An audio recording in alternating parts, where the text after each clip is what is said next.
Here we are again. Have you noticed that? It keeps happening. Here we are again.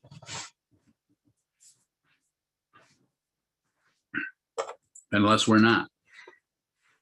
So I wouldn't become too confident just based on what happened yesterday.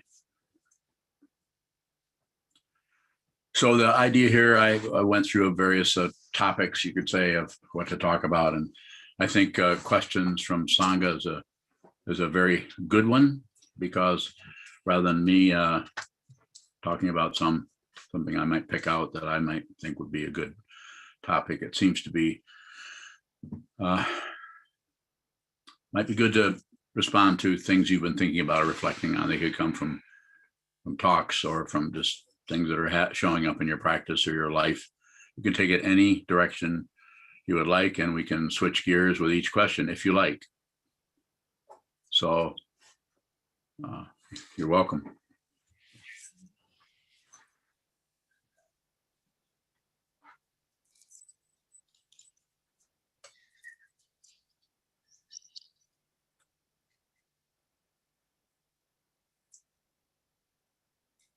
Sokuzan bowing. This goes on. The first tenet of the order of immediate light. Yes. Has been described as consciousness always finds its own form. It does.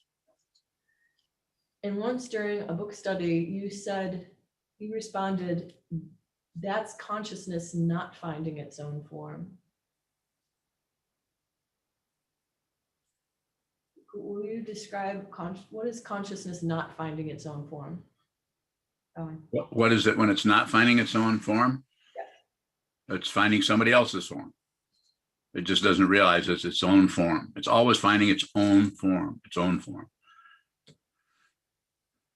Just looks otherwise. It looks like something else. Consciousness always finding its own form is another way of saying dependent origination. And the dependent origination is so incredibly dense, thick, complicated that it fools us. It fools that aspect of the consciousness that is meant to synchronize, coordinate body, speech, and mind, and our hands, and our reaching out, our communities, and so on.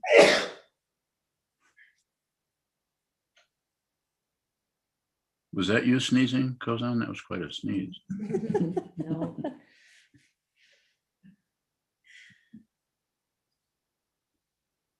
Further on that, Sokuzan?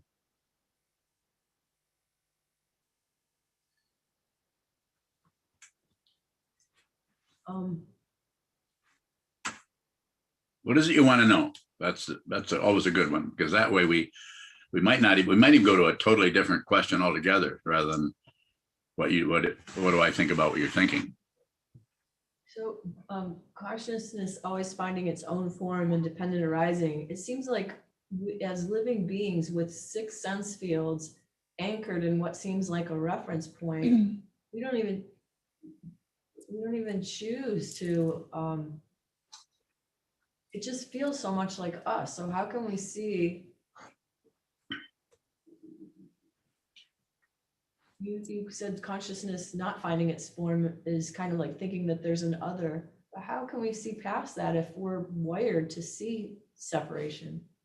You said it. You just gave yourself meditation instruction. Look at the wiring. But listen, all I'm doing is I'm just reminding you of what you already know. I see it. You see it too. You just don't recognize it. We're all looking at the same damn thing. I should say darn thing. We're looking at it, and everyone has their own way, style, particular peculiarities about personality. The way personality can seem so damn convincing, because it's like looking at the leaves on a tree, and they're all there. They're all leaves. They're all green, and they all belong to a maple tree. But each leaf has its own particularity that gives us the illusion of. It causes that illusion to be so strong that we think there are separate things. So we're told that things are separate and not separate at the same time. Sandokai, the equality of sameness and difference. Falling apart, falling apart, falling apart. Nothing to do. And that's not laziness. It is quite the opposite. Yes, yet it's the same, of course. It couldn't be opposite. Most of it are the same. That's why the vow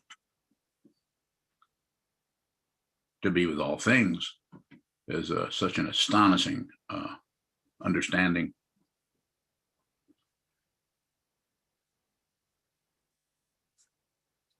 Shoto bowing. Yes, Shoto.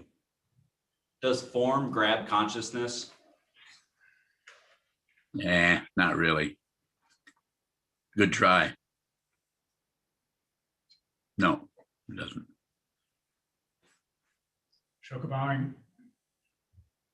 Sometimes in the teachings, they talk about consciousness and then wisdom. So with the consciousness always finds its own form, is that consciousness wisdom? Yeah, it's that would be using consciousness has less there's less of a conclusion around that. It's a conclusion, but we use that in some ways where we may be better using the word wisdom. Wisdom is just wise, just being clear about what this is. And wisdom is not clear about something else. It's not clear about the form that consciousness is found, but it's not separate from it. So therefore, wisdom is finding wisdom. When you start talking about ultimate teachings, unless you see what this is, if you just think about what this is, if you just do this from a scholarly approach, then you can give the illusion that you know stuff. But if you speak about it as you see it, then the only thing you notice is the one who is speaking thusly is not confused about what they're saying, and is also not trying to seduce you into believing some kind of stupid propaganda, but is respectful of your confusion. If a teacher doesn't respect the confusion of those ones that are students, then they won't be able to teach them. But if you don't see the way in which one is confused, each person, how their confusion shows up, and it's rarely the same way each time with each person, because the causes and conditions that arise as your personal karma, going back to just your mother and your father, your heritage, your life in the 13th century, or that aspect of consciousness which shows up as something that we are calling a past life. Is it one? I don't know. What do you mean by is? Just to have a conversation with myself and include you. It's extremely complicated in a way that is untraceable. Tributary streams flow through the darkness. These are the words translated out of the Chinese. That the way a teacher in ancient times saw how complicated this was and wanted to use an image to help us just look at the complication. Don't try to sort through the complication and find some kernel of truth, particularly.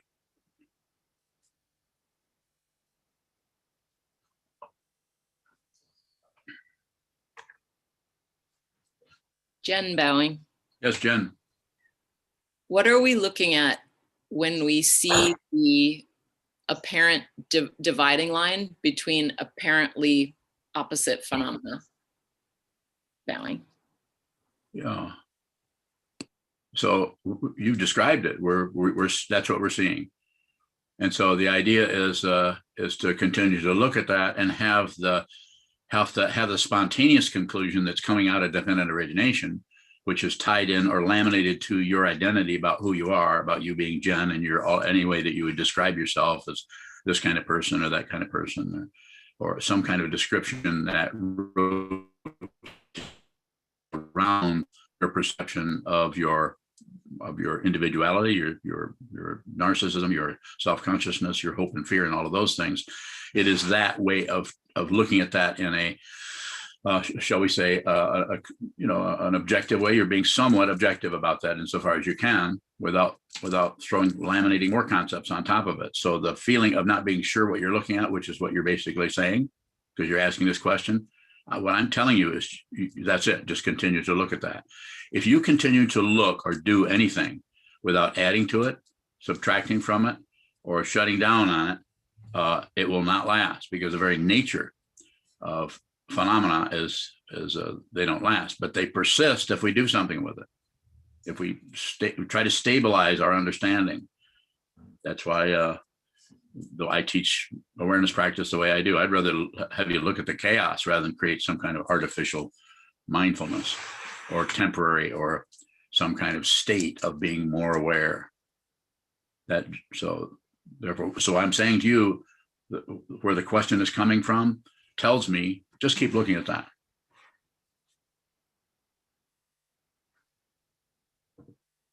Pretty good answer, huh?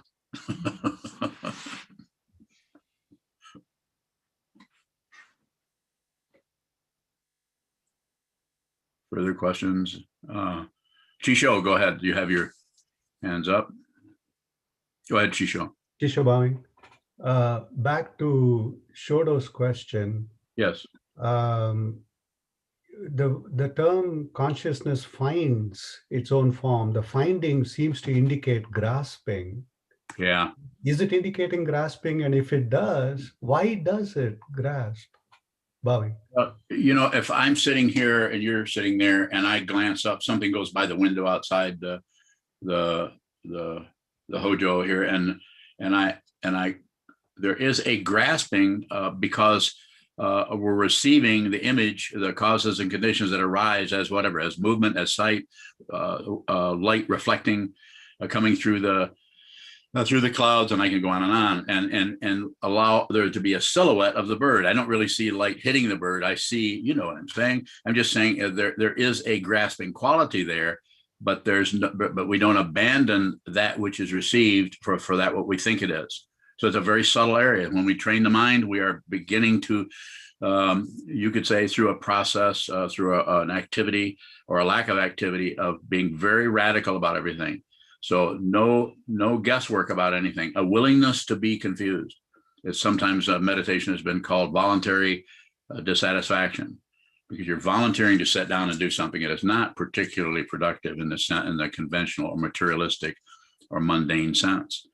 I mean, it could be, and sometimes if it starts to get productive, we start to feel better about our meditation, then quite often that's just it's just a cave of demons, because you're going to settle for this kind of a feeling about your meditation rather than go and see and continue on the path, on your personal.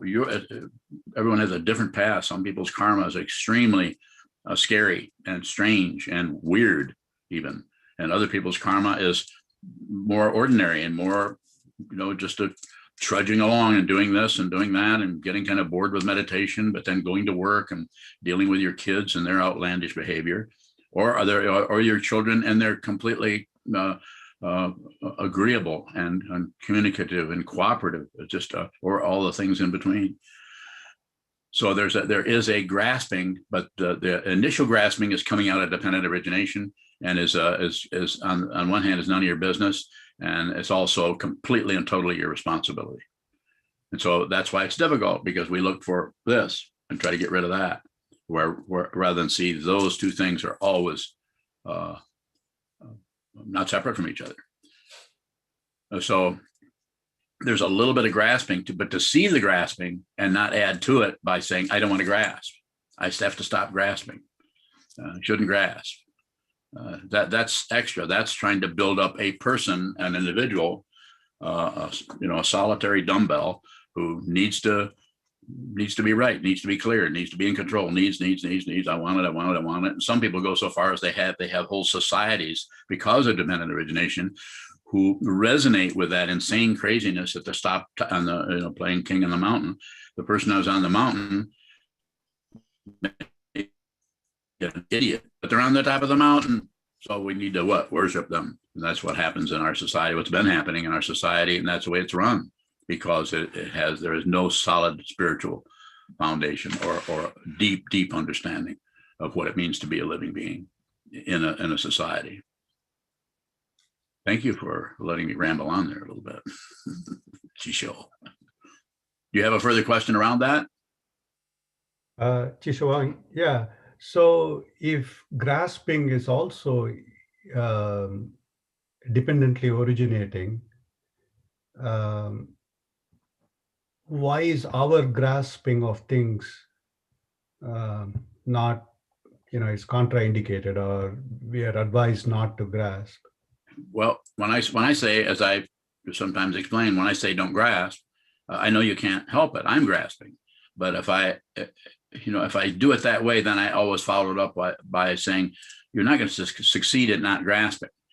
But the not grasping can be reduced by just observing its nature, that you reach out for something and you don't get what you want, but there's a grasping quality. So it's about observing that. The first one is the one that I think you were pointing at, is I'm looking at you and then a bird flies by the window and I'm distracted. So you could call that ignorance, because I'm ignoring you because I've been seduced just by the flash of light into something else.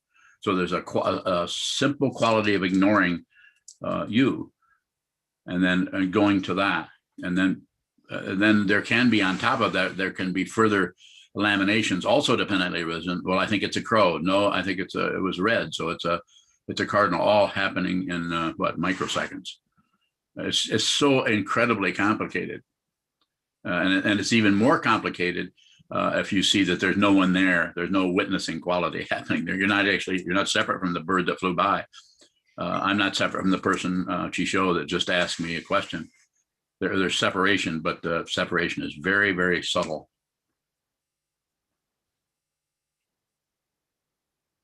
Kevin Bowing. Kevin, go ahead.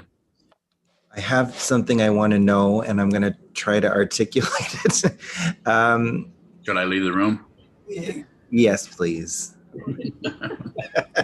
No. So once in an interview, I had described to you a feeling of trying to keep a lid on things, and you had told me just to keep the lid on it.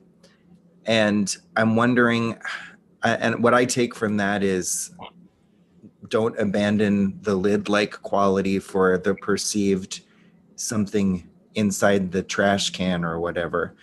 But how does just this quality of the lid contrast with something like deep consciousness?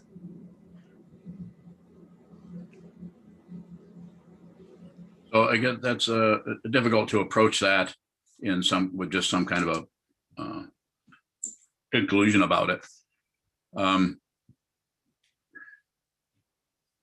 So the lid quality, or the covering up, or the ignoring, or the controlling, or the grasping quality, which can also be a lid, or the aggression, which can be a way of ending something that you don't like, or covering up, and so on. Those are forms that are arising out of, first of all, out of dependent origination, which has no allegiance to anything other than the apparent otherness that is tracking down, or catching up with, or brutalizing, or aggrandizing, or however you want to describe that. So your participation in that as you're using that, is about being aware of what you're doing rather than try to modify or change it. And this can actually lead to something that can only be described as humility. It's not a credential. It's just that there isn't anyone there, and you cannot completely control anything. You have a little bit of say so, but quite often when we have a little bit of say so about something, we immediately gather up all of our all those aspects, all those areas of consciousness trying to find its own form, and that form might happen to be, I want to be somebody, so I'm going to get everything together and try to be somebody using this particular energy. That I will be the person who's humble. It's just as I think the Vajra regent Ursula Tenzin once said, and I think he was quoting another Lama, said that samsara is notorious for being without end, and all it's saying is it's a circle. If it starts up and leads, watch it. Don't necessarily chase it down. It's circular. It comes back around, back around, back around. Life and death, samsara, over and over. So as far as going to the deep consciousness part, the deep consciousness is just a word that I use to talk about anything that is not conceptually or apparent as an item or as a situation, the top of the stool that the computer sits on, or this kotsu, or the thoughts that are rising in my mind or your mind, or my gestures that are rising in front of me here and also on the little screen, the postage stamp off to one side on the Zoom, are just things that are rising. And so the deep consciousness is vast and untraceable. When I say untraceable, you can't find a line there, but you can find the items. So in our life here, we find the items, but then we invent Indra's net, and we invent all the connections. We do it with names and forms, and with society, and with political structures, and with families, and with Sangha. And it's important. So it's important to see it, not necessarily to manipulate it. So when we talk about deep consciousness, which is what you're asking me about, I think you're asking me about the lid quality and the covering up quality, and that is part of deeper layers of consciousness, and the authenticity of the doer, or of the one who is accomplishing something there, the identity, that is unreal. But because it is unreal, you can be a 16-foot golden Buddha. That's why. And that is it's vast, and it's vast. It's profound and vast. More? I'm just kind of seeing the way that I am trying to abandon the lid quality to access what I perceive to be deeper consciousness, or seeing the lid as something that is occluding my ability to connect more deeply to what's arising.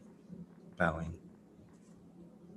So my response to that is kind of obvious, probably to you and maybe to everyone, but just continue to practice. What you're talking about is you're going into areas that different levels of consciousness, and I would say, don't forget your backpack. In other words, do some block sitting, get something to pull up or reinforce that which observes. Because that which concludes, or that which grasps, that's what shuts down the passion, aggression, ignorance, hope, and fear. Those are insofar as you, me, or I, or us, or them guys have not transcended the personal self. In other words, seen that it's unreal. You don't have to get rid of it. That there'll actually be pieces or chunks of that believability of a self otherness that is somebody against some other otherness. And that creates the incredible illusion that we call this world. This all the world's a stage, as the bard once said. It's an act. It's a play. And so, I would say, in order to work with your question there, hopefully I've helped you a little bit, but probably not much. But the main way to work with that is the Buddha, the Dharma, and the Sangha, and then strong awareness practice. And the way I teach the awareness practice, not that there aren't hundreds of other ways, but it's very, very simple, very radical. Sit down, hold still, watch whatever moves, whatever's moving, the spider on the wall, your own breath coming and going, your own diaphragm. A very simple reception of the bird flying in front of the window, the thoughts coming out of nowhere with no particular source. And this trains, or you could say reinforces the awareness about what we're all we've all been downloaded into, this incredible array, display of stuff, including our own thoughts, our emotions, our feelings, our histories, our descriptions of ourselves, our descriptions of others, and so on and so forth.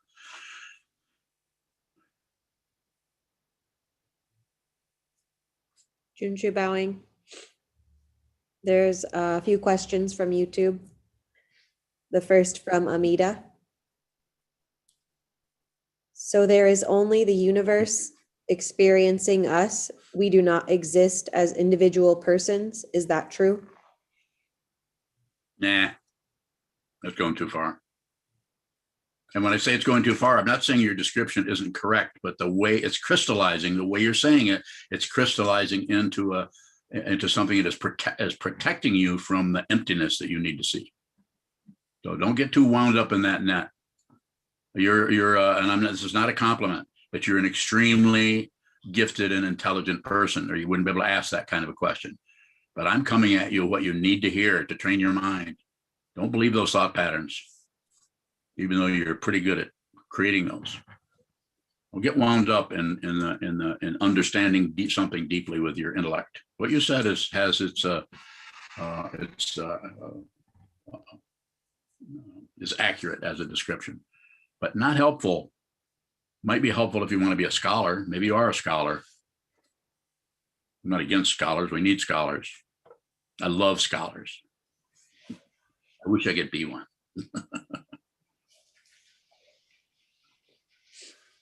Further question, Amita, if you have it. Junchi bowing. In the meantime, there's a question from, I don't know their name, but their username is Daddy Porcelain. Oh, Amitabha. Oh, no, that was Amita. Go ahead. Sorry for the dumb pun. Go ahead. How do you deal with people's belief in the pointlessness or meaninglessness of the world? Well, it's situational. So if it's your mom, then you can interact with her in different ways. If it's your partner, if it's your life partner, or if it's a friend at the coffee shop, then I would just meet them where they're at. Don't correct them, and don't try to show them how full of points the world is, or that it doesn't allow them their I won't call it craziness, but allow them their position on things. Meet them in their position. You're not going to be able, if you want to help people, and it sounds like you may want to do that, then first you have to stop going to war with everything. Don't go to war and don't go to peace. If you don't understand, we could spend the rest of the hour talking about that because it's very important. Most people are shunning war and going to peace. It just furthers the rotation. It's just the other side of the merry-go-round. So meet them where they're at. Say, how do you mean? Say, well, it's obvious that it's pointless, and this is have some kind of existential angst. I know about that. I spent the 1960s reading existentialist material, and I love the French, especially Mayun, who is here today, I think, somewhere. But like if you read Being and Nothingness by Jean-Paul Sartre, just to go away from the whole religious path and just go into intense conceptualization about existence and how it shows up. It's not that it isn't relatively true what he's saying. Existence precedes essence, but it's not. It's just a description of something that has to be seen deeper, because then we still have the imputation of a being who is seeing that, coming to that conclusion, and then they're trying to figure out whether they should end their life or not. So the person you're talking about, to come back to your question, meet them where they're at. Then they will see. They might not know it, but then they will see that they have just met the point of existence in showing up as you and talking to them. Now, there are names for that. We can go further into that if you want to hear those names, but I don't think it's necessary. I think that the response, the question and the response I'm making to you is it's your presence there is the meaning. They are completely overlooking the incredible vastness that is standing in front of them in the form of your interaction in that coffee shop. Michael bowing. Take it away, Michael. Is there free will? Don't give me that question. No, there's only chained up and enslaved will, which thinks it's free. I mean, it's a concept. It's a valid question, and I'm not mocking you. I'm just saying that, there's a lot more to look at than is there or isn't there. Is there free will? No, I don't think there's free will. What do you think, Jim? I think there's kind of free will, but not really. You think that the will is actually free, or there's an illusion is free? It's actually with invisible. I mean, you can just go on and on and on. Don't do it. Don't do it, because all you come up with the answers, and they are depending on how you're working with that idea of freedom or being jailed.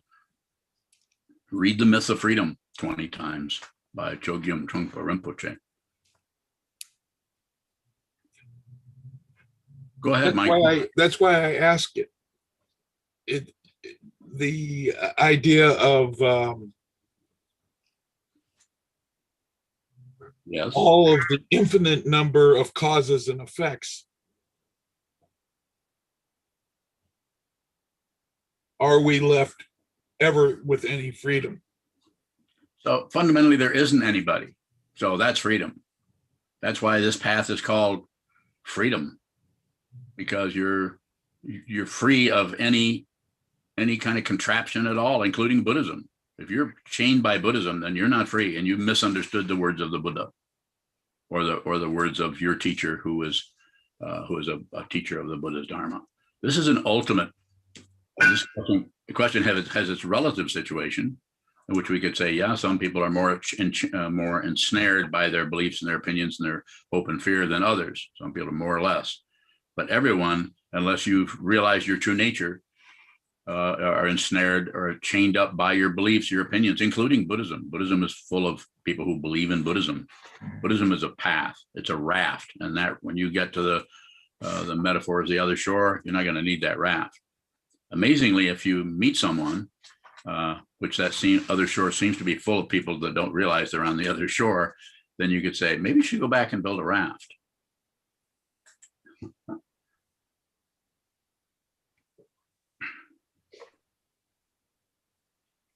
Junshu bowing. Yes, Junshu. A question from William in Marquette. William. What happens to this vivid experience that's definitely going on inside of my head after this impending physical death?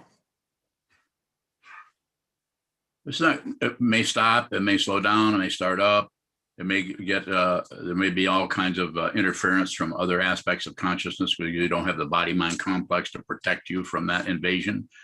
Although there's some people with a whole body-mind structure that are extremely porous, and they know about this world already. They're just dragging as they say, a bag of bones around with them. They already know about death.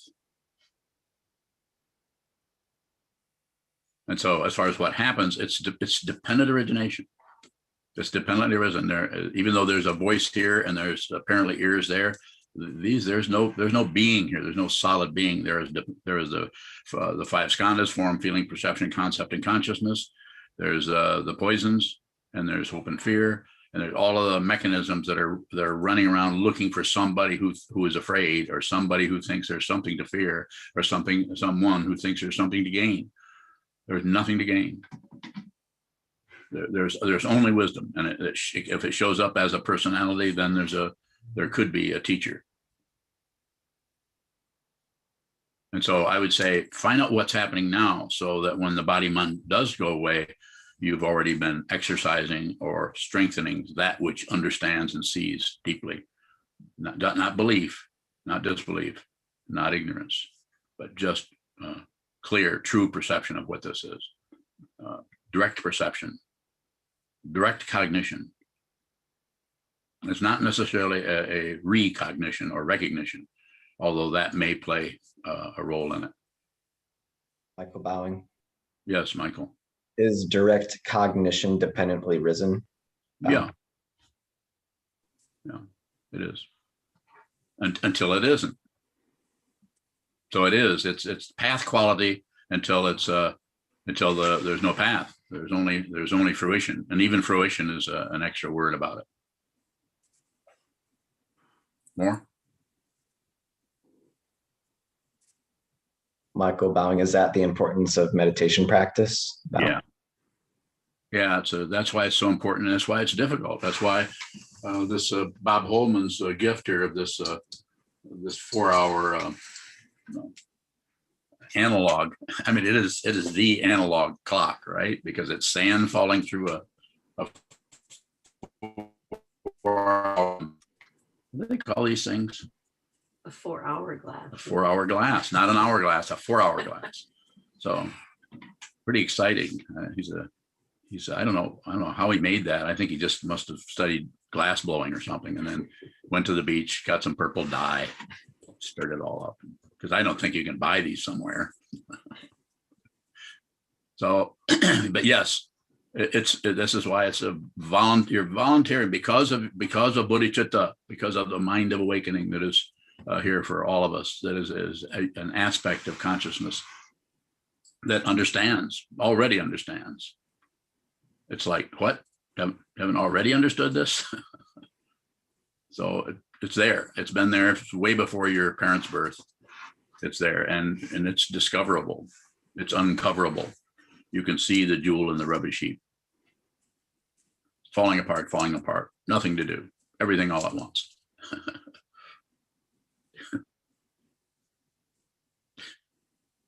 You can do it, but you might have to sit and look at the wall for several decades.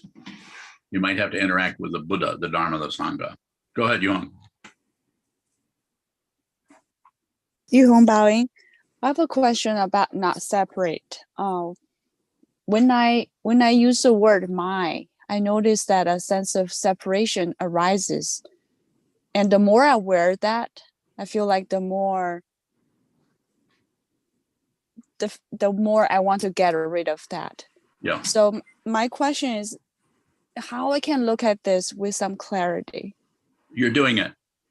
The way you describe this, you're doing it. But the way the ego mind gets thwarted is the ego mind thinks that the ego thinks, not just doing your thinking for you, but thinks, so I shouldn't feel that way. I need to clean up my act. I need to be less self-centered.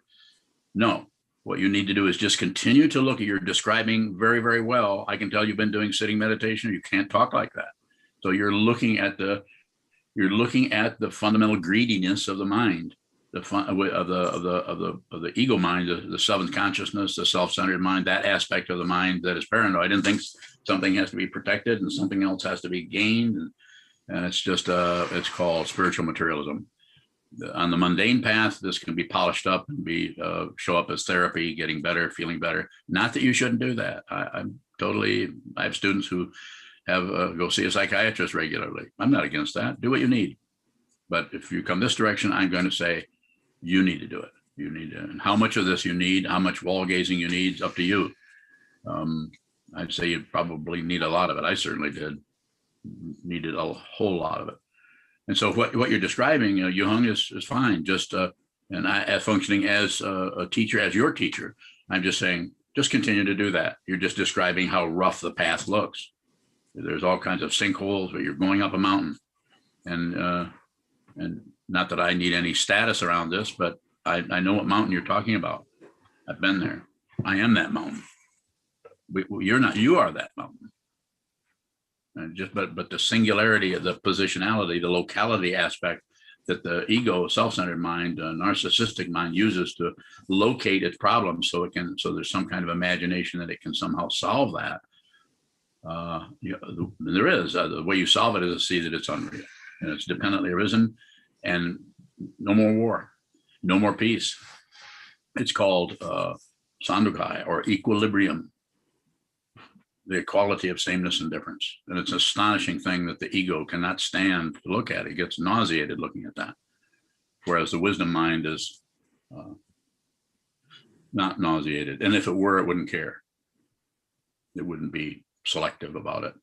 So I'm looking at, you're describing where you're at on the mountain. I'm saying, yep, that's it. That's how it feels to walk in sinkholes. That's how it feels to have branches hit you in the eye. But you're going, to use the positionality, you're going up. In other words, you're going into that understanding that relatively we call a higher understanding rather than a lower or mundane understanding of getting better, improving, which is a dessert for the ego. And we're going to starve that ego. If you're listening to me, then that's where you're headed. If you're not interested, then please do something else. Don't waste your time. Do something that's important to you. This may be important. If it is, I'm here. If it's not, then whatever we need to do. But you're seeing, you're telling me, I can tell by listening to your question, your meditation, you're meditating in a way that is uncovering that kind of wanting to not have that, wanting to not feel that way. This is a description of ego is the second noble truth of the Buddha. The first one is life is suffering or challenging or dissatisfaction. And why is that? Because we, the imaginary self, wants something else, whereas the wisdom mind doesn't want anything. It doesn't mean it misses any. It doesn't miss a horrible activity of somebody who is completely confused and operating out of fear and hurts someone, kills someone, abuses someone. It doesn't miss it, but it also respects the confusion in such a way that it doesn't come in and try to be the hero. The actual hero is invisible. This is the Bodhisattva. No credentials. Bowing. Yes. Thank you. Thank you. Junshu bowing. Yes. The question earlier from about pointlessness was from Thomas, who's watching from Kentucky, and he says thank you. And there is a question from Shane in Virginia. Yes. What are your thoughts about how in the near future, artificial intelligence will take all of your YouTube content and create an avatar you can ask questions to? Is that consciousness? Everything is consciousness, but the way that's showing up is about control. And there's a lot of insanity in the world, and it's and some of them are programmers. And so that's why I say don't be careful of the smartphone, because it is pretty smart in some ways. Use it, but don't let it come into the Zendo with you or into the meditation hall. Stick with analog material, stuff that actually does what happens in the world, the actual rotation in the actual physical world, rather than that rotation that is in the mind stream, which is being absconded. That's what's happening. They're using the digitalization of everything to enter into what was pretty much shown up to symbolically and visually in the Matrix, what was happening in the Matrix. So what I say on top of that, I would say, train your mind. You want to work with what you described there as the threat of AI, and it is threatening. It's coming. I mean, it's actually happening all over the place, as we all know. And it's about being aware of that, not necessarily stepping into that and try to legislate something to protect us from that. So train your mind. What is happening has been happening, as I sometimes use, and somewhat jokingly, but I also mean it. The Peloponnesian War is the same thing as happening without smartphones. So now we got smartphones, which makes it what happened back then in 2 or 3 months now happens in 30 seconds. Shokubang, Yes. what is important for us to participate in the circular motion of the world?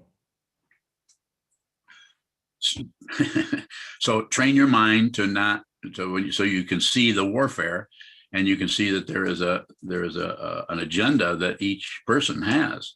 Whether it's some of the crazy politicians or some meditation teachers, when you can listen to them for 30 minutes or 30 seconds and realize they have good intentions, but their understanding of the mind is more takes on more of a materialistic, accomplishing something, trying to accomplish something.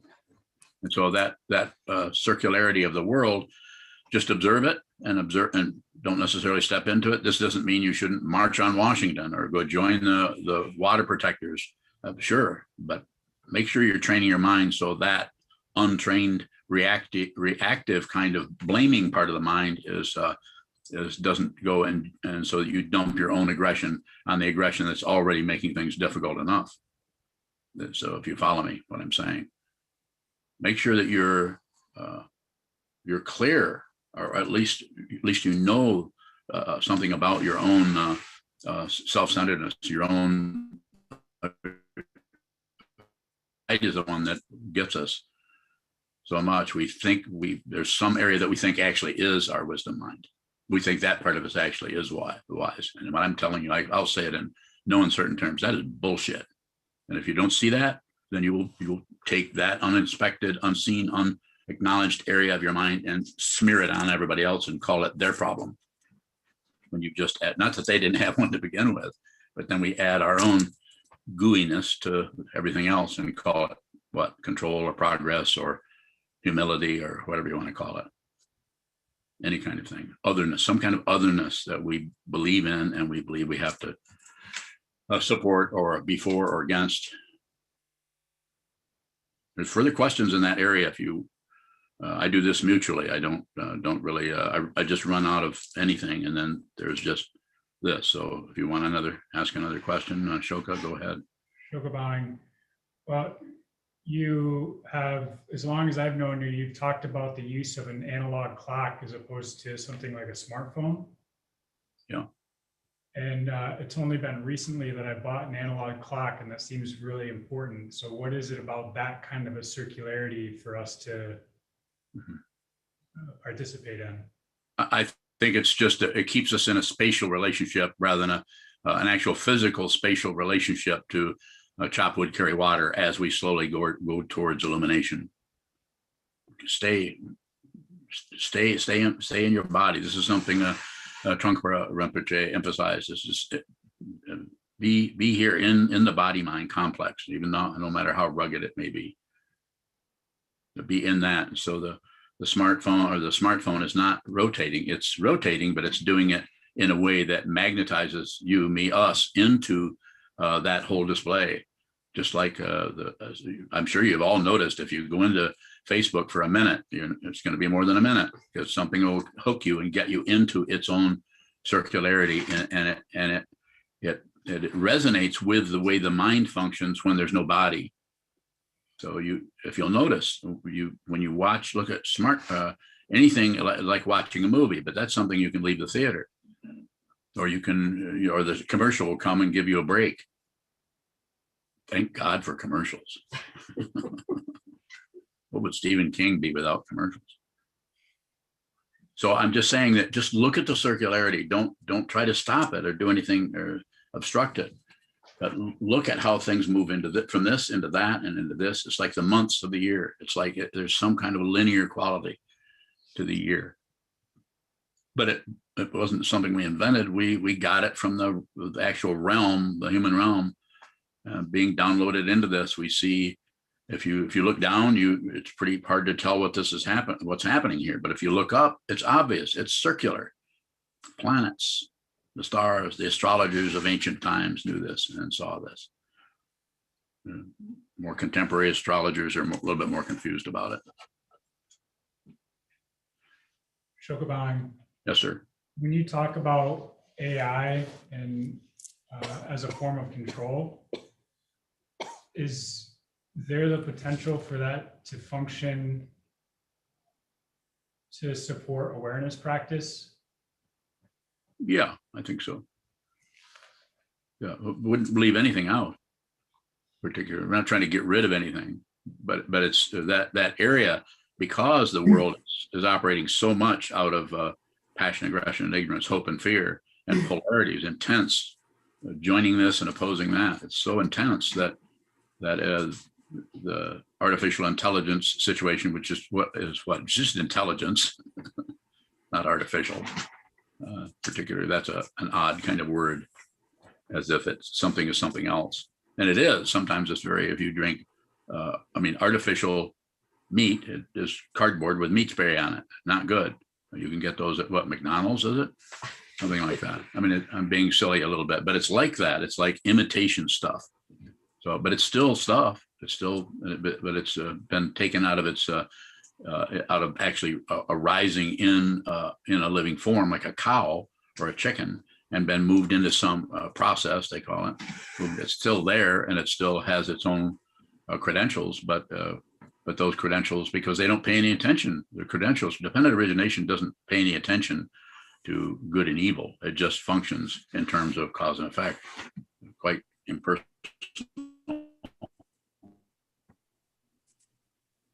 So I would say to go in the area I think you're going with the AI thing. There's some incredible science fiction stories. Philip K. Dick, a writer back in the 50s, science fiction writer, was way ahead of time on a lot of that, as far as seeing what could be coming up ahead of us. Scary stuff, some of it. But the scary part is, that's going to happen because of the mentally arisen. But the important thing for you to do, for me to do, for us to do, as a spiritual community, a community that is interested in deeply understanding what this is, not just politically, not just the politics of experience, because that's going to yank you this way, and you should go with it. I mean, when I say go with it, I'm saying don't necessarily do anything, but feel the emotions that when I say your society here in this world, or those of you who come from other societies that are still connected in different ways, or different, your own family. Don't disconnect based on, oh, they're crazy or they voted the wrong way. Stay connected, because it isn't as disconnected as it looks. It looks pretty terrible, I know. It does to me too. Goes on by. Yes. Earlier in responding to Chisho's question, you used the term spiritual society. What is that? Spiritual society? Yeah. Well, it's a community of people who have an intention to see not just the relative value of things, but see the deep nature of this situation we find ourselves in.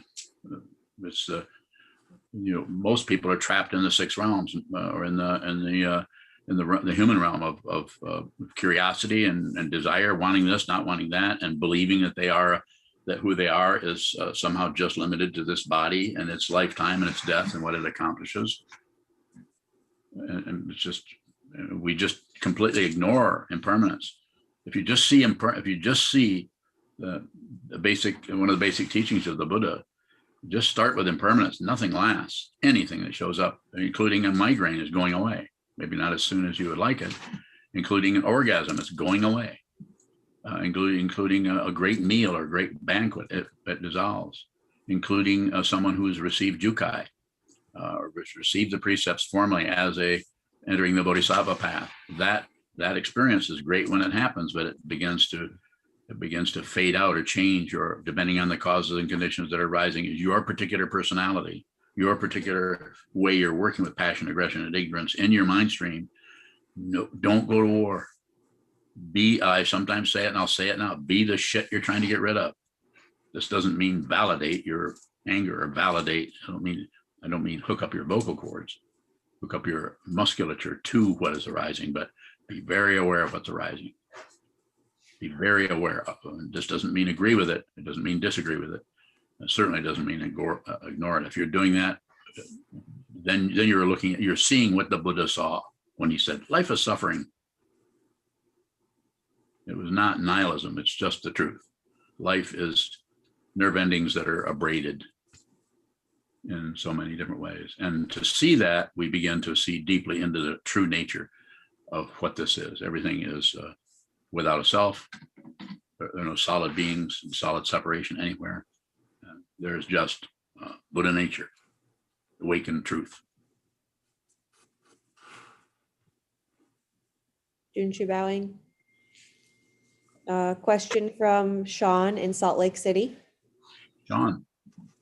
What does Dogen mean by the backwards step? I don't know what he means. I never met the guy, but we probably would have disagreed on a whole bunch of stuff. But we agree on enough that, and I like him enough that we study him every Wednesday and have for years. We study the Shobogenzo. And so my way of looking at that would be, the way I sometimes say it is back up a quarter of an inch. Just recede just a little bit, so you get what we commonly call objectivity, a little bit more objectivity, rather than going into something and just because you see the handles and the buttons and the levers to jump in there and push and pull and say, let's see if that'll work, see if this will work, let's try this. Don't.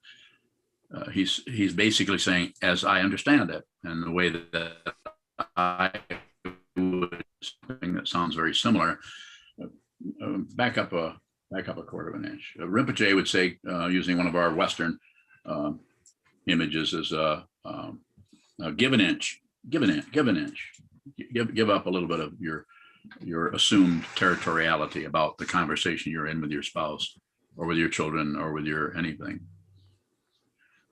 And this is another way of saying, just receive what's there. If you, the backward step, probably, Dogen might come back and say, oh, I totally misunderstood that.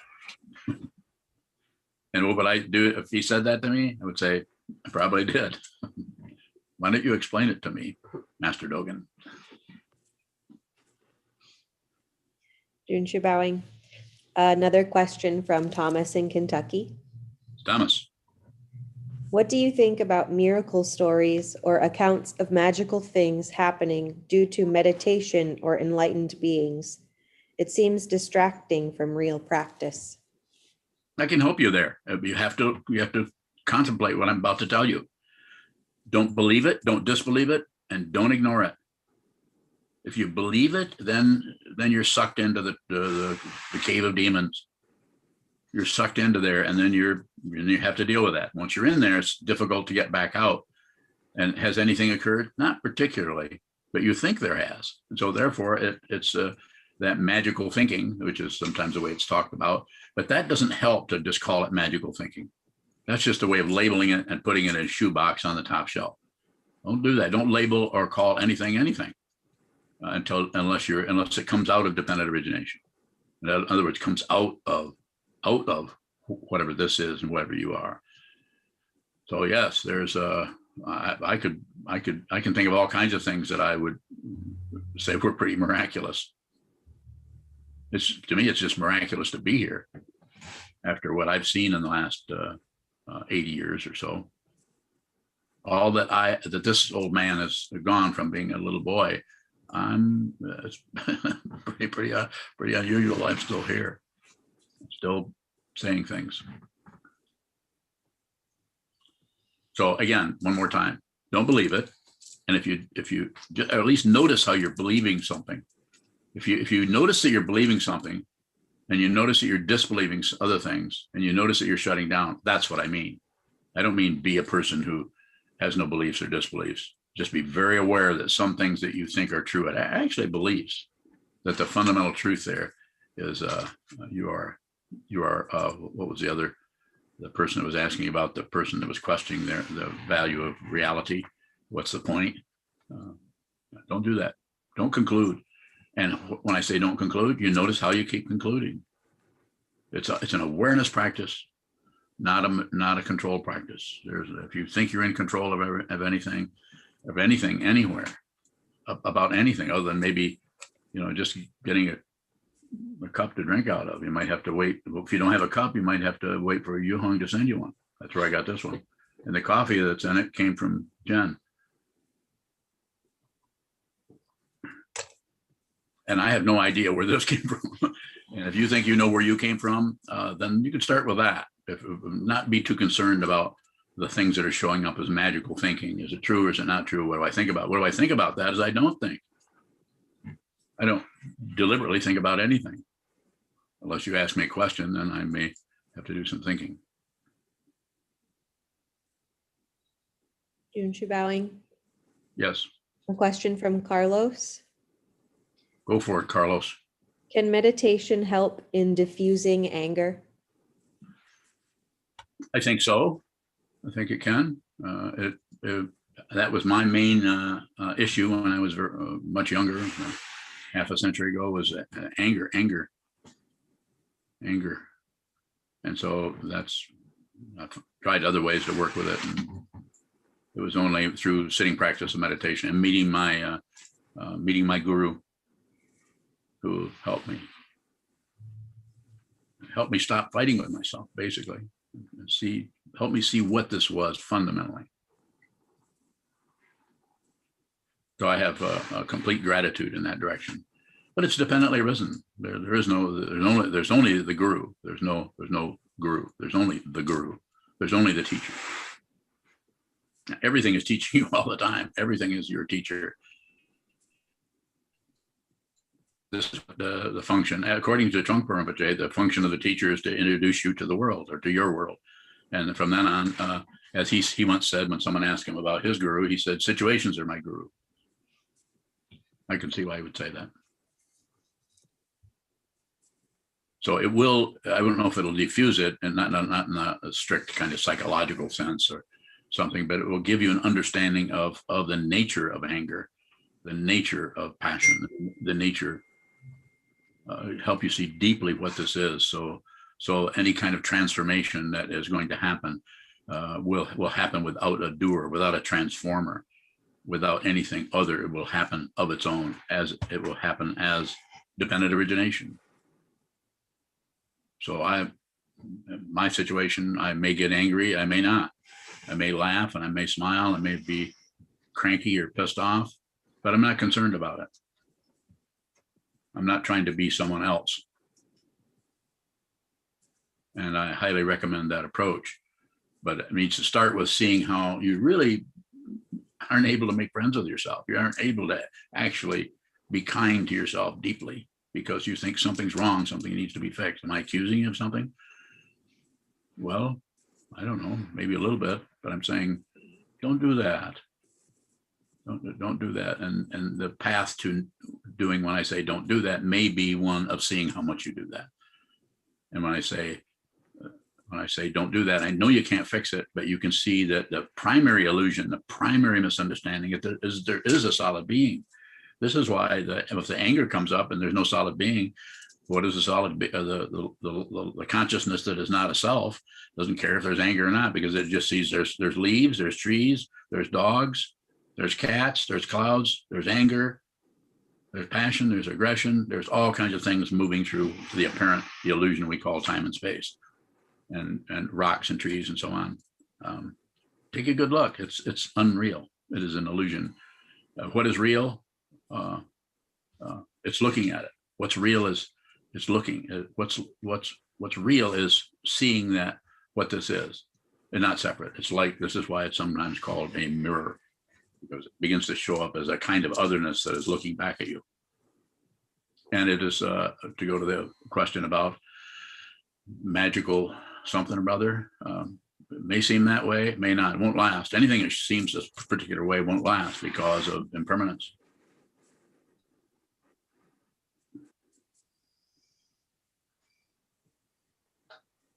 Can take a final question if there is one online, or Karen, you had a question a long time ago, I think.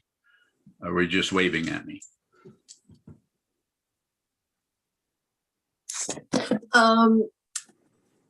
It was pertaining to when we were discussing consciousness, and I'm having troubles here. You have talked about this before. I wonder if you could talk about the relationship between consciousness and awareness. So, and it's just words, and you can, there are people who might have better descriptions or more succinct ways of working with it. But the way I use this is awareness is you're aware of kind of an objective, something arising in awareness. The clouds arise in the sky, just like thoughts arise in the mind stream or the awareness, and we notice them. Whereas consciousness is more depersonalized, and it's like I say that just like we might be somewhat aware of what's happening in our digestive tract, but not very. We get signals from that area. We're not particularly aware of our heartbeat. We're not aware of the synapses in our brain or something, and how that works with consciousness. And we're not really we're not aware of awareness. So it's just a way of talking about something. So the awareness part is, when I say this, is to emphasize the space in which apparent phenomena come and go. And so even that is a kind of extra. Consciousness is not separate from the things that arise in it. So this is consciousness. It's just moving at a frequency or vibration that it's easier to impute. It's has some kind of status as a thing, but it's it's difficult to say much more other than consciousness is the all-pervasive situation.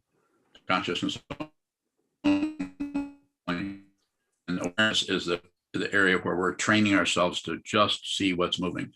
And if what is moving is our own self-centeredness, just observe.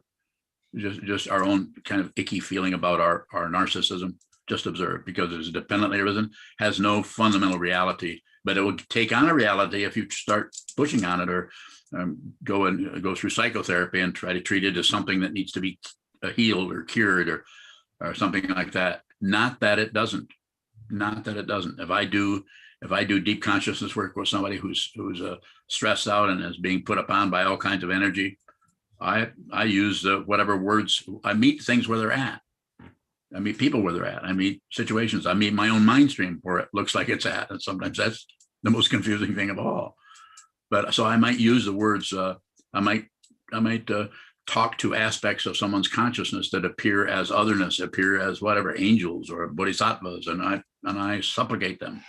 If you join in with a monastery, we see that we do this as a practice every day. We ask beings in the light to protect us. Are they real? Are they unreal? Should we believe it? Should we disbelieve it? So that's a misunderstanding. It's more of a theistic approach to the spiritual path.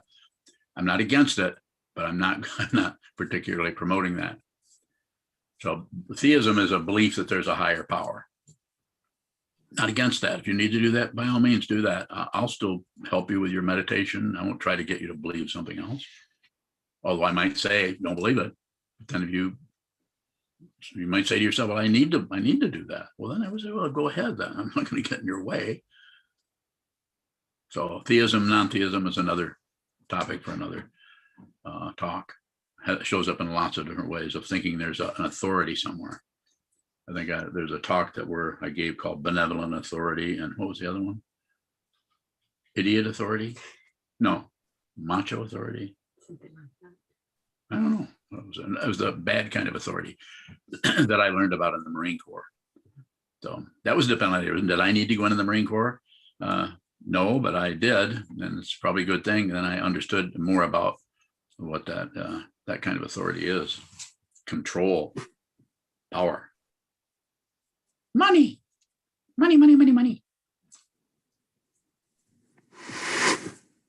Did you notice my voice changes an octave sometimes, and that's completely beyond my control? Go ahead, Karen.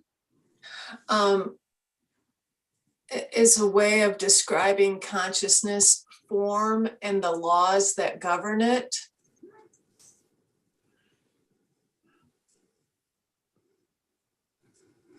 You could use that. Yeah, you could. I mean, it might not be. One might not be able to put it to use in the way we're working with it here. The way we're working with it here is just there's enough concepts and there's enough laws and there's enough structures going on within the Buddhist teachings for the last 2,500 years to pretty much take up all of your time. And so we try to study as much of that as possible. And at the same time, I'm saying, face the wall. Do the study, do the work with the Sangha, do the discussions about your understanding, like that kind of thing would be good to bring up in a book study with others, so that you can, it's not so much trying to sort it out and find out who's right, but to have a discussion about it. Thank you. Certainly.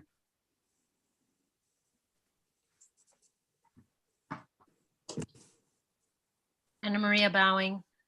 Anna Maria? What makes, you mentioned, deep consciousness, and then there's Jungian analysts, astrology, all these other various forms of investigation. What makes those forms of investigation complementary to the spiritual path, and what makes them deviate or add more delusion? So if you study them, if you study astrology, it's not that that's the end all be all. Everybody should do that. I think it's a good, has a lot of archetypes in there that are very powerful, and it uses circularity, which helps us see this happens and then that happens and this happens. And it uses different shapes of geometrical shapes that define or that resonate with the way the world is put together with its atoms, molecules, and energy. And so it resonates with that, and then other forms like anything you find a form, like reading tea leaves. It's the way things are. The interdependent or dependent origination shows up in so many different ways. And if one is open to that, then you realize that you already know what you're looking for, and you may even know it in the form. Some people are very good at analyzing that and seeing Mars is square Neptune from this house to that house in fire signs, or in a fire sign, an earth sign, or something like that, and then using that structure to take that into how that would show up as energy, and how that would be translated into a particular person's personality, and combine that with, and you can just go on. And those of you, and there's a few astrologers here, and of course I've studied it quite a bit in times gone by, and so I'm just saying that it's just a way of taking something that looks chaotic and looks confusing, and seeing that there's a kind of order in there that will not mind. So you can't get it to mind, because if you could get it to mind, then all astrologers would just go to Las Vegas and get rich, and they would stop having to charge people for their readings. But you'll notice there are some people who seem to be more lucky at that kind of thing. It's something I noticed many years ago. Some people who go and play bingo seem to win more than anybody else. So what do you call those? They're lucky. Actually, they just have the right planetary configuration, so they're at the end of the money trough. Am I being silly? Of course I am, but I'm saying we don't want to ignore that. But the difference, go back to the differentiation that you were asking for, was, I would say, it's when you start to grasp at it and squeeze it and try to get some kind of ultimate control out of it. That's when it starts to become materialism of greed and control and those kinds of things that are these days are mainly old white men are doing that. And so, not that others haven't done it in the past, men and women, people of all different kinds of situations, but it's the idea of trying to use it to control something. And some people who just go into it and try to make that the way of doing everything, just like somebody believing their religion is right, or their way of using their particular way of using tarot cards as the right one, opposed to the other people who are just fortune tellers. It's just, it's a labyrinth of causes and considerations. Just going in, if you want to get a good idea of how long this kind of thing has been around, go and read a 10,000-year-old book called the I Ching. The I Ching, or the Book of Changes. The book, the translation I recommend is the one by Wilhelm.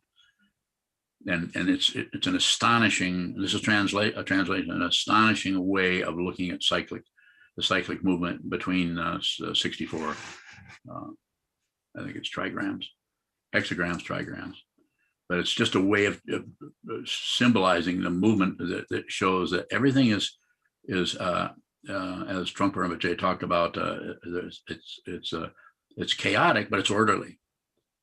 And that's and those two things don't work, but they work in the mind that sees clearly what this is, but in the mind that is trapped by its beliefs, its opinions, its need for control, and hope and fear, and hope and fear, and hope and fear. Then there's something. If you have something to lose, then it's going to show up. If you have nothing to lose, then you're not only free, you're fearless. It doesn't mean that fear doesn't come. Of course, fear might come more to one who is fearless, because why? They're not concerned with it. So they may have the experience of being afraid, but no one is afraid. There's no identity anymore. And there never was an identity, but it certainly was believed in or attached. If you understand what this is, then your ego can do whatever it wants to do. This doesn't give you liberty to harm people or manipulate people, quite the opposite. Shokubowing. Yes, sir. When we talk about tarot, I Ching, or the astrology, what is the source of a divination? I hear the question, but I'm not sure what it is you want to know. What do you want to know? I might be able to tell you, but you could ask it. What do you want to know? Shokubowing, there's something that shows up when somebody is practicing a form of divination that's hard to describe. So what is the source of that aspect of divination that can't be learned? Yeah. Okay. I hear you now. So yes, it's just a dependent origination that is that manifests as separation, but is ultimately not separate. So it's the manifestation of separation could be wearing a clown suit. So it might look like something totally other. That's why it's so seductive. That's why Padma, seduction, grasping for otherness is so powerful. One who is no longer trying to be somebody by getting rid of all of the causes and conditions that arise as a particular being or characteristic, or the I Ching or astrology or any of that, or a shaman. You can go on, or a Dharma teacher.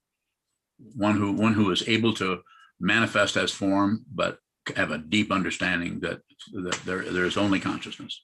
And that's just a way of saying it. And if there's only consciousness, then the divination, or the idea about seeing something that's going to occur, using that, so reading the so-called future, there is no actual future. It just looks that way. It's just this. There's just right now.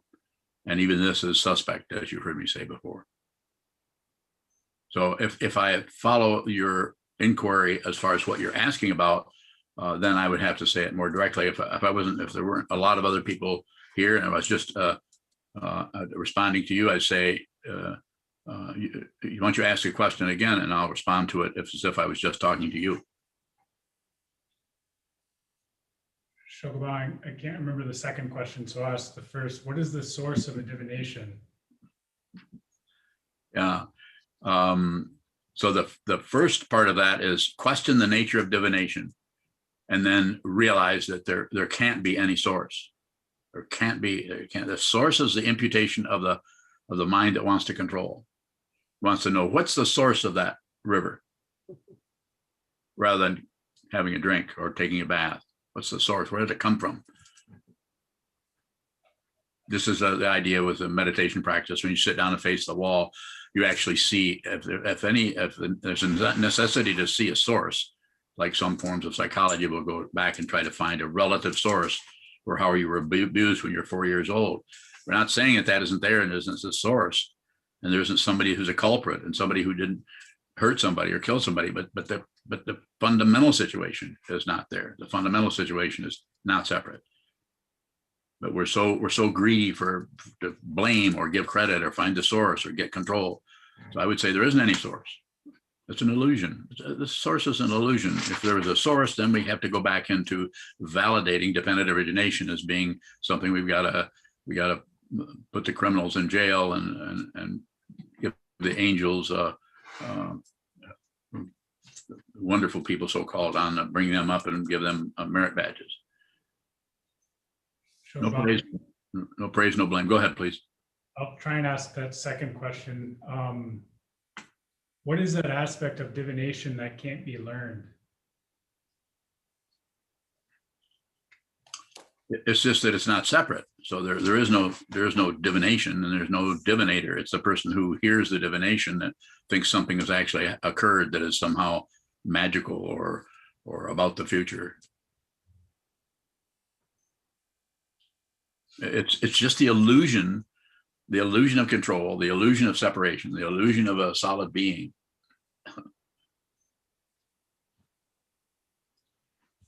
It's the belief, however subtle that may be, in the polarity. And also, if you go into it and try to conceptually disavow that or not believe it, that also is suspicious, because it's fishy, because we're still trying to get something else. And what you need, who you are, what this is completely in front of you all the time. It's called Trungpa Rinpoche called it authentic presence. And even that's extra. Pure appearance, that's extra. You have to say something, so you say pure appearance. Well, there wasn't anything that was impure in the first place, and nothing appears. So, but we need to do something. People are suffering. I'm suffering. I was suffering when I met my guru, my teacher, Trungpa Rinpoche, and I was still suffering after he passed away. I kept trying to convince myself I'm just going to keep going. Maybe I would have been okay, but then I had to meet my Zen master, Kobunjino Roshi, who did didn't do much. He didn't have to. My difficulty was hanging out all over. He just waited for me to give him permission, and then he ground me into the dirt. What was left of me.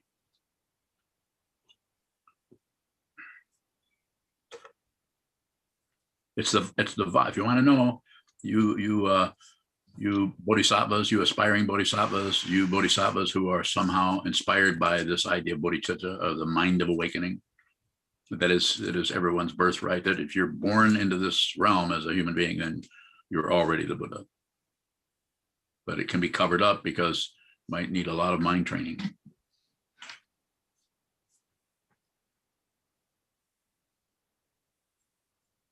Anna Maria bowing. Yes.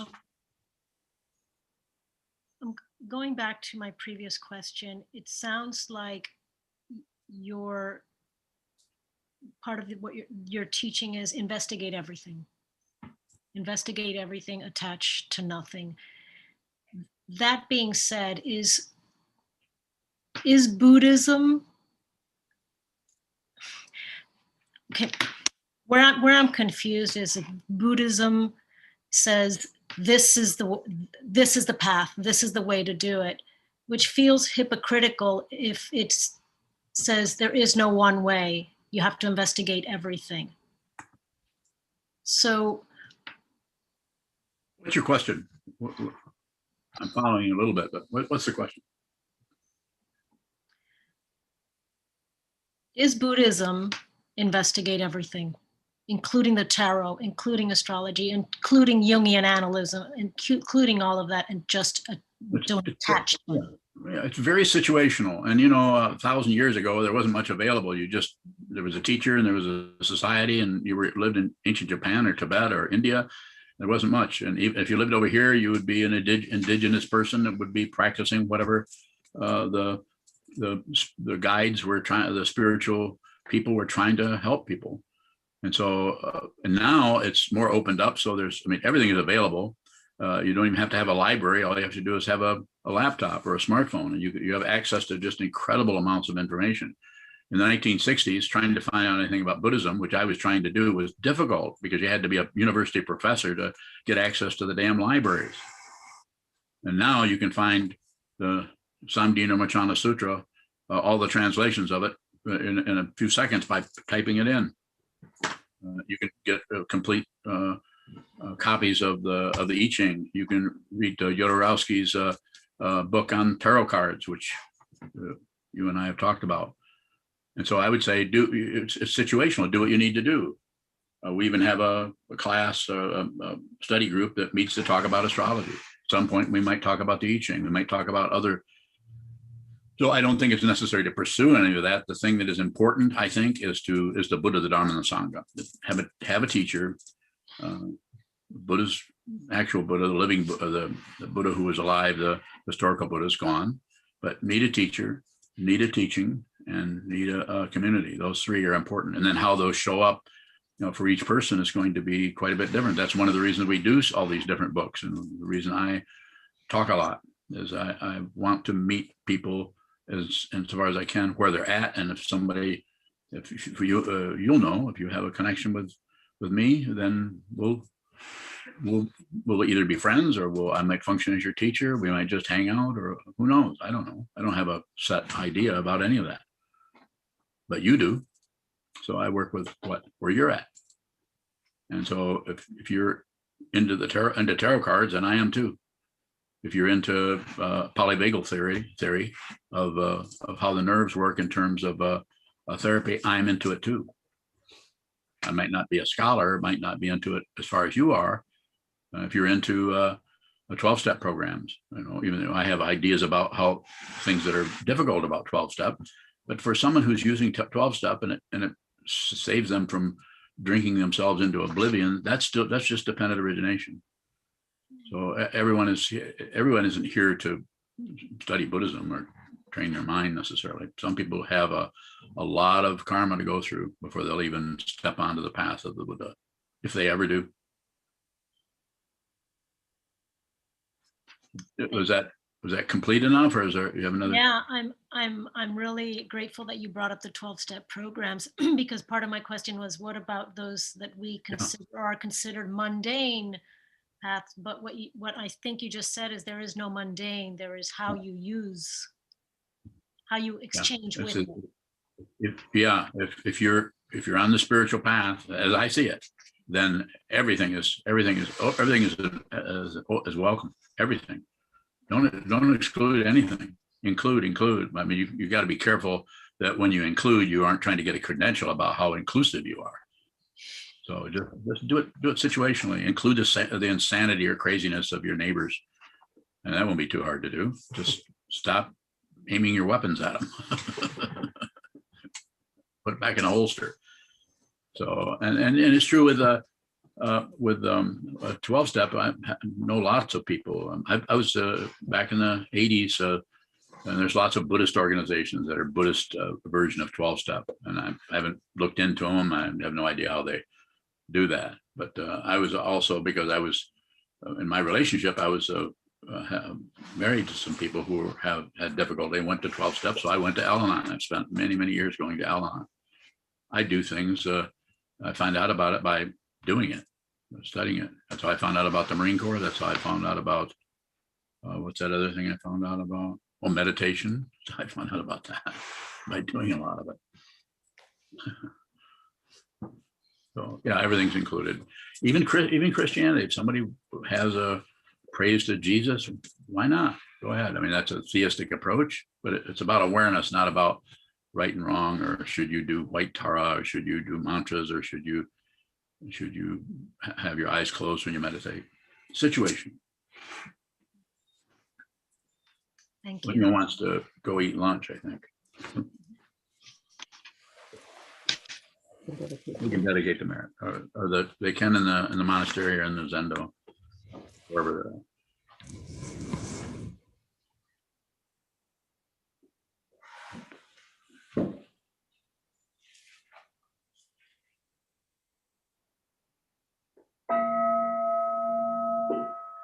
May the merit of this penetrate into all places, so that we and every sentient being together can realize the Buddha's way.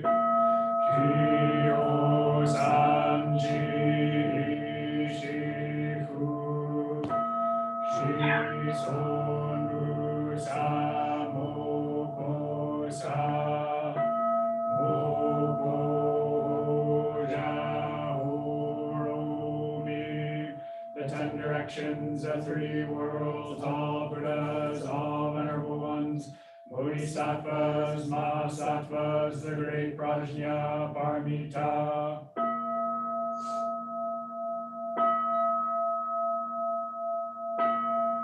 O Buddhas and Bodhisattvas of the 10 directions and the 3 times, please hear us. Please come down out of the light and protect Sokokoji Buddhist Temple Monastery, its buildings, gardens, and all adjoining areas from any and all dark or negative energy. Remove and dissolve any negative energy or devices. Fill everything and everyone with light. Please shield and protect with light our teachers, monks, students, and all practitioners of the Dharma, our families and friends from negative forces and energy from now on.